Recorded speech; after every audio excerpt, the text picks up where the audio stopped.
clear examples of fornication with the kings of the earth. Christ never joined forces with Caesar, nor did Peter or Paul, but the Roman Catholic Church has continually engaged in illicit relationships with secular rulers right up to the present. The alliance between Reagan and Pope John Paul II, between the CIA and the alleged Vicar of Christ, could only be called spiritual fornication. It violated everything Christ taught regarding his church not being of this world. Former Secretary of State Alexander Haig acknowledged that, quote, the Vatican's information was absolutely better and quicker than ours in every respect, unquote. A Vatican liaison to the White House, Archbishop Pio Laghi, kept reminding American officials, quote, listen to the Holy Father. We have 2,000 years experience in this, unquote. 2,000 years of political intrigue, of which the Vatican is clearly the master. Hardly what Christ had in mind. Former Soviet leader Mikhail Gorbachev has called the Pope, quote, the highest spiritual authority on earth, unquote. Gorbachev summed up the earthly power of the Roman Catholic Church when he declared, quote, Pope John Paul II played a major political role in the collapse of communism in Eastern Europe. The events in Eastern Europe might not have been possible without the presence of this Pope, without the great role which he knew how to play on the world scene, unquote. Such praise could never have been directed at Christ or his apostles, who were martyred by the secular world, a world that the popes have embraced in spiritual fornication and have even dominated. Papal worldly power has been wielded for centuries in fulfillment of another part of John's remarkable vision. In John's day, it was the Rome of the Caesars that ruled the world. After the Caesars lost their power, the popes ruled in their place over even wider territories and often more ruthlessly. Pope Gregory XI's papal bull of 1372 in Cuna Domini claimed papal dominion over the entire Christian world, secular and religious, and excommunicated all who failed to obey the popes and to pay them taxes. That bull was confirmed by subsequent popes, and in 1568, Pope Pius V swore that it was to remain an eternal law.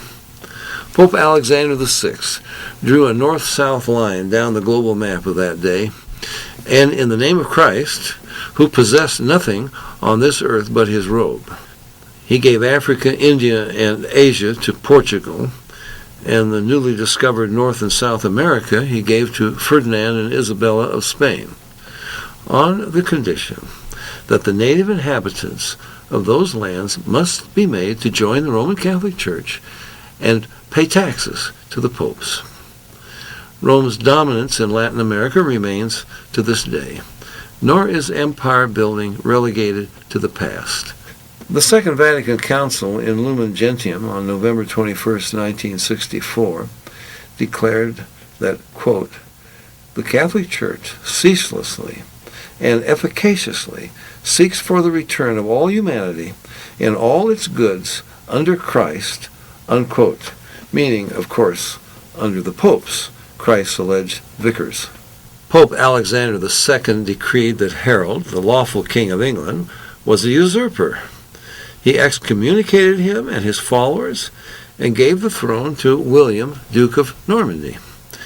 With the Pope's blessing, William the Conqueror killed Harold in battle, took over England, and was crowned in London on Christmas Day in 1066. He accepted the crown of England, quote, in the name of the Holy See of Rome, unquote. Hundreds of other examples could be given.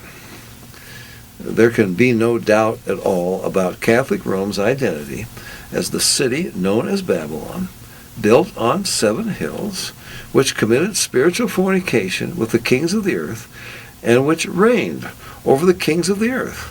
No other city even comes close to her in this regard. Not only is Babylon the code name for Rome, but Rome's connections to Babylon go much deeper. Ancient Babylon was built around the ruins of the Tower of Babel, from which its name was derived. That tower, designed to reach heaven, was the headquarters of the first world religion, just as Rome will be for the coming world religion of Antichrist. Furthermore, just as Babel's tower and city united church and state, so the popes wielded both civil and religious authority, and in like manner the woman and the beast she rides will unite the coming world government and world religion.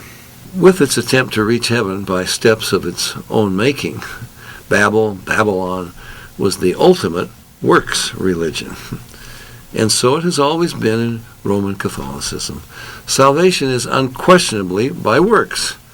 Vatican II declares, quote, "To gain indulgences, the work prescribed must be done." From the most ancient times in the Church, good works were also offered to God for the salvation of sinners. All men may attain to salvation through faith, baptism, and the observance of the commandments, unquote. Clearly, good works play a key role in earning salvation in Catholicism, as even the average Catholic would testify. The Council of Trent, as reproposed by Vatican II, decreed, quote, "If anyone says that the sacraments of the new law are not necessary for salvation, and that without them men obtain from God through faith alone the grace of justification, let him be anathema," unquote. Unquestionably, by its practice of salvation through good works and ritual, Catholic Rome fits the description of the woman whose name is Babylon. John tells us that the name Babylon, emblazoned on the woman's forehead, is preceded by the word mystery. And again, mystery is the very heart of Roman Catholicism. Pope Paul VI encyclical on the Eucharist is titled Mysterium Fidei. Vatican II refers repeatedly to the mystery of the Eucharist. The Vatican's New Universal Catechism declares that all of the Church's liturgy is mystery, and that its aim is to initiate souls into the mystery of Christ. It is mystagogy, it says. By claiming to be the custodian of a mystery which only its priests and bishops can mediate, the Roman Catholic Church keeps its members dependent upon it rather than upon Christ for their salvation. John notes that the woman on the beast is clothed in purple and scarlet. Once again, the very colors of the Roman Caesars and also of the Roman Catholic hierarchy. The Catholic Encyclopedia declares cassock, also called soutane, the close-fitting ankle-length robe worn by the Catholic clergy as their official garb. The color for bishops and other prelates is purple, for cardinals scarlet. The woman riding the beast has a golden cup in her hand. A golden chalice is used in the Eucharist or Mass and is the holiest instrument in Roman Catholicism. John perceives that this golden chalice is filled with, quote, "the filthiness of her abominations," unquote. Could that be the Bible's view of the sacrifice of the Mass, which is the very heart of Roman Catholicism? Such was the conviction of hundreds of thousands of Christians throughout history who were burned at the stake for refusing to participate in the sacrifice of the Mass, which they earnestly believed was the greatest abomination conceivable. Why? Because it claims to be the literal sacrificial offering presented again and again of the body and blood of Christ, whereas the Bible clearly states that Christ's sacrifice upon the cross was completed once and for all, never to be repeated again. Quote, "Now once in the end of the world hath he appeared to put away sin by the sacrifice of himself." Hebrews 9:26. Catholicism claims that when at the Last Supper